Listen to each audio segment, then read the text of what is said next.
All right, let's dive into something kind of spooky.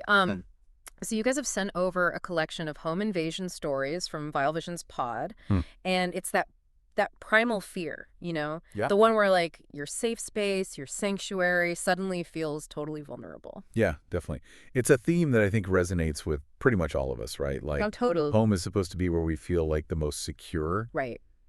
But these stories, they kind of remind us that even behind like locked doors, you can still feel uneasy. For sure. So, okay, we've got Siri knows too much, the window knocker, the attic shuffle, the basement intruder, and like the one that just gave me the chills reading it, the boy next door. Ooh, yeah. I Um, remember that one. Yeah, and they each one like twists the knife just a little differently, exploring the different ways that that feeling of safety can be just totally shattered. Yeah. And that's why I think these stories are so compelling. It's like they tap into this very real anxiety we all have about like the fragility of our personal space, Yeah. And they force us to actually like confront those fears Right, right. like head on. So let's start with Siri knows too much. Hmm. You described, waking up in the middle of the night and you hear Siri responding to phrases you didn't even say, Right. like even your name, even though you thought the device was off. Like No. Yeah. that's creepy, right? And I can Yeah. feel like that just plays into this growing unease we have with technology in Oh, general. absolutely. I mean, it's not just about like a creepy glitch, Yeah. right? This story, Yeah. I think it reflects this much broader, like societal concern about how many smart devices we have now in our lives. Right. Like on the one hand, we love them. They're convenient. They make life easier. But on the other hand, Right. we always know that they're collecting data on us. Yeah. They're listening, and they're potentially like hackable. Totally, totally. It's like the more connected we become, the more vulnerable we feel. Yeah. Yeah. I mean, just last year, there was those researchers over at Berkeley who demonstrated how easy it was to hijack a smart speaker using like inaudible commands. Oh, wow. Like That's scary. it's enough to make you paranoid about like what you even say, within earshot of these Yeah, devices. sure. Like it really makes you question, like what are we really trading off here for convenience, right? Like, Right. are we giving up privacy and security for a slightly more streamlined life? I don't know. Mhm. It's a question we all kind of have to ask ourselves. Yeah. Yeah, it's a question we each have to consider as we like invite these technologies into our homes. Right. Yeah. So, I mean, if Yeah. we're constantly being monitored, Yeah. then where does that leave our sense of personal space? Like, how much control do we actually have? Yeah, it's unsettling. Yeah. It's unsettling. What I think is fascinating though is how that story kind of throws it into the context of night as well. Hmm. When our senses are already heightened, Yeah. Think about it. Like, when it's dark, you can't really see that well. Yeah. You have to rely more on your hearing, Right. your sense of smell, even touch. Right. And this makes us like hyper aware of any weird sound or like Yeah. movement, right? Totally. And our brains just like automatically go to threat, Yeah. even if it's totally harmless, like it's a primal instinct Yeah. just buried deep down inside us. Right. So like in the window knocker, you're alone, Yeah. engrossed in your game late at night, and then knock, knock, knock on the window at like 2 a.m. Uh-huh. It's not just the knock, it's the fact that it's happening when you're like the most vulnerable. Right. Totally. And it just amplifies that feeling of like isolation and dread. It makes the darkness outside even scarier, right? Yeah. Like every little creak of the house, every little rustle of leaves outside, it all just becomes something sinister. You know what I mean? Totally. It's Let- like our imaginations just fill in the blanks. Yeah. And it's always with our worst fears. And you even described like the knocking getting louder, more insistent, almost like the person outside was like toying with you. Yeah, it was really creepy. That's terrifying. It is. It's like that classic horror movie trope, right? The slow build up, Right. the anticipation, the feeling that something's out there, just out of sight. Yeah. And it plays on that, that primal fear we all have of the unknown, Right. And like all of a sudden your body's just flooded with all these stress hormones Right. getting you ready to fight or flee. And in your case, it was fight, right? You grabbed a desk lamp and smashed it against the intruder's head. Yeah, it's just pure instinct. Like in that moment, the rational part of my brain just shut off. Right. Like I don't even remember thinking, Yeah. I just reacted. I had to defend myself. Wow. It's amazing how quickly a situation can go from unsettling to straight up terrifying, right? Totally. Yeah. And just how our bodies respond when we feel threatened like that. Yeah. Now compare that to the attic shuffle. You heard the noises coming from the attic, right? Right.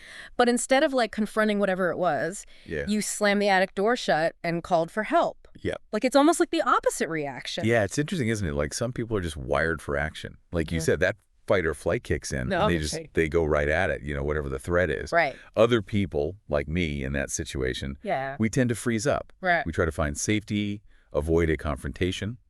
Is there like a psychological reason for why we react so differently? I mean, why'd you choose to confront the window knocker but avoid the attic? Well, it's complicated.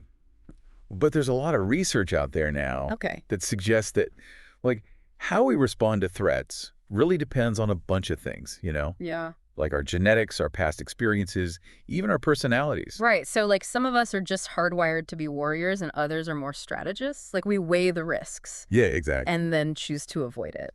That's so interesting. Yeah. And addicts, they're just naturally kind of creepy, aren't they? Oh, totally. They're dark, they're dusty, filled with all this junk, Yeah.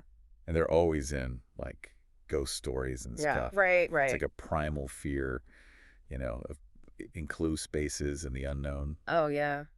I can totally see how being alone at night, Yeah. hearing those shuffling noises coming from up there, Yeah. like it would just amplify that fear like tenfold. It's Yeah. like straight out of a gothic novel or something. Totally. And it makes you wonder, what if there really was something up there, lurking in the shadows? I mean, that's what's so powerful about these stories, They make us face our fears, those primal fears, Right. and admit that we all feel vulnerable, even in our own homes. For sure. Yeah. It's interesting how often these stories mention animals. Right. Like, they're almost like stand-ins for our own intuition. Like, they sense danger before we do. Oh, yeah, totally. Like in the basement intruder, it was Layla, your dog, Right. who like alerted you to something being wrong. Yeah. She was barking like crazy at the basement door long before you even noticed anything weird. She knew something was up, definitely. Like, she knew, right? So, like, dogs specifically, they have such sensitive senses. Incredible. Right. Their hearing and smell are way better than ours. So much better, yeah. So is it possible that Layla was picking up on something, like a really faint sound or a weird smell Totally. It's definitely possible. that we just couldn't even perceive? Yeah, like a scent that we would never pick up on. Okay, so are you saying that we should trust our pets' instincts more? Well, I don't know about that, but we should probably pay more attention. Right. Like, think about how many times you've just dismissed your pet's weird behavior. Yeah. Just thought, oh, they're just being weird. Right, like, whatever, you're fine. Exactly. But, like, there's so much research coming out now about animal cognition Right. and their ability to sense changes in their environment that we miss entirely. Right. Like things we're totally oblivious to. Right. And like some scientists even believe that animals can detect things like shifts in barometric pressure. Yeah, or even, like, electromagnetic fields. What? Yeah, it's crazy. Which would like explain their whole psychic abilities or whatever. Makes you wonder, doesn't it? Right. It's like those doggy senses. Maybe they're more than just a cute quirk. Definitely.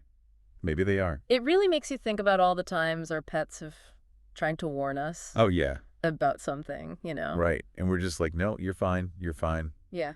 Settle down. Go to your bed. Right. Exactly. It makes you think, right? It's like maybe we're really underestimating their intelligence and how much they can perceive, Yeah, for sure. And maybe it's even a reminder for us to listen to our own intuition more, like those gut feelings that tell us something's off, even when we don't know why.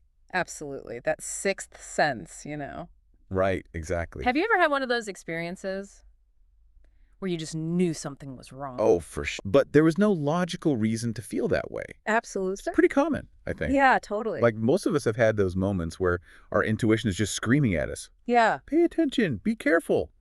But we can't explain why. Yeah, right. And sometimes those feelings, they save us. Oh, yeah. That's how our minds work. It's so fascinating. It is. It's amazing. It's like that interplay between logic and instinct and those deep-seated fears, that come up when we feel vulnerable. Yeah, it all comes together. Which brings us to the most unsettling story.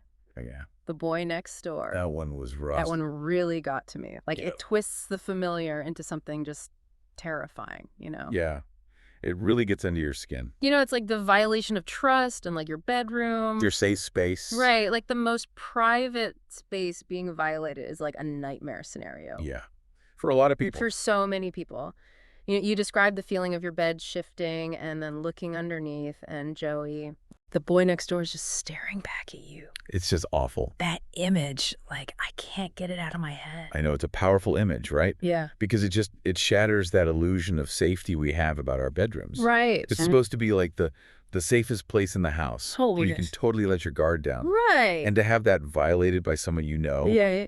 it's just deeply disturbing. And it wasn't even a one-time thing. No, it was not. Right. You found pictures of you sleeping that he took from inside your room. It's like he wanted to remember it or something. I don't know. It's like he was documenting it. Yeah, like he was proud of it. And just like reveling in this like power dynamic he'd created. Yeah, it's scary. It's so chilling. It really is. Yeah, no, it's like he was stealing your sense of agency, your right to privacy by like capturing you in your most vulnerable state. Yeah. And it makes you wonder, like, how could someone you know? Right. Someone you've had dinner with, probably. Right, exactly. Harbor such darkness. It's a good question, isn't it? It's an unsettling truth, right? We never really know what's going on beneath the surface, you know? Yeah, what are people hiding? Right. And sometimes the people closest to us are the most dangerous. It's true. Which, again, it all comes back to this theme of vulnerability. Yeah, it all connects. Right. Like these stories remind us that even in our homes, even with people we think we know, we're not immune to danger. Yeah. Nowhere is completely safe. And that's a scary thought. It is. It is. But, you know, that's what I think is so valuable about these stories. They make us think about these things. Right. Like, they force us to face these uncomfortable truths about the world. Yeah. And to admit that safety is complicated. It's not just about locks and alarms. You know, right. It's about being aware, being vigilant, and trusting your gut when something feels off. Yeah, it's a lot to think about, huh? I mean, we all want to feel safe in our homes, but then it feels like there are all these threats, like real and imagined everywhere you look. Yeah, it's easy to feel overwhelmed, especially after hearing all these stories, right? But I think it's good to remember that knowledge is power. Like if we understand the threats, if we see our vulnerabilities, then we can start to feel more in control. So it's not about living in fear all the time. No, not at all. It's about being aware, being informed. Yeah, and making choices that make you feel safer. Right. So like, where do we even start?